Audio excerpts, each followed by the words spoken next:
红烧肉看似简单，好多人在家里总是做不好。今天就给大家分享一个特别适合家庭的做法，做出来色泽红亮，肥而不腻。看完视频，保证你能学会。准备2斤五花肉，先切成大块。锅烧热，把猪皮烧一下，这样能烧掉残留的猪毛。重要的是破坏猪皮上的汗腺，有效的去除腥味。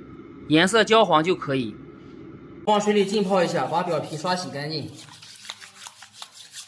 红烧肉做出来有没有腥味？这一步操作很关键。再用流动水冲洗干净。切成长条，像这样切成正方块，这样做出来吃着更过瘾。大小也可以根据个人喜好调节。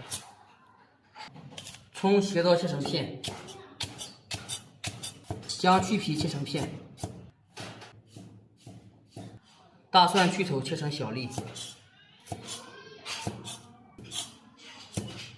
葱姜和蒜分开放。准备点香料、大料、桂皮，量不要太多，多了容易发苦。来几片香叶。下面开始操作，锅里烧水，切好的肉冷水下锅，这样能更好的逼出里面的血水。开锅以后撇掉浮沫，撇干净以后下入葱姜和料酒，这样去腥效果更好一些。葱姜下锅以后焯水大约30秒倒出，再冲洗一下，挑去里面的葱姜。锅洗干净，加入油，加入蒜粒，小火炸香。颜色变金黄以后倒出控油，锅烧至冒烟，加入油滑锅，这样煸肉的时候不会粘锅。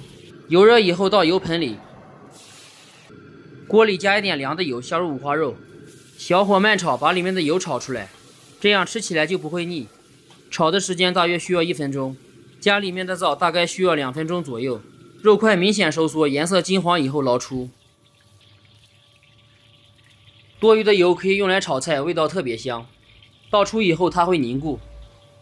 锅里放一点油，加入18粒冰糖，调到小一点火炒糖色，没有冰糖也可以用白糖。颜色变枣红色，立马下入五花肉，把葱姜和香料也快速下锅。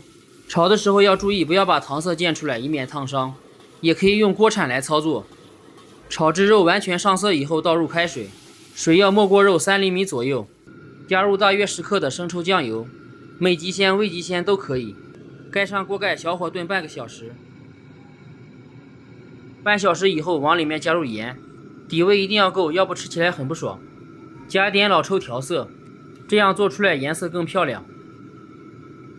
盖上锅盖再炖20分钟，到时间后挑去香料，下入蒜子，这个时候开大一点火收汁，让这个汤汁都均匀的挂在肉上面。做好以后就可以出锅装盘。一道家常美味的红烧肉就制作完成，色泽红亮，肥而不腻，好吃又下饭。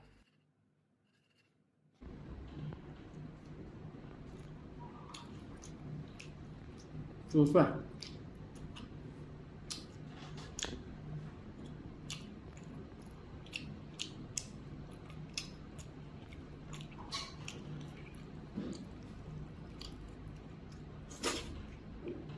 肥而不腻，不错，开饭。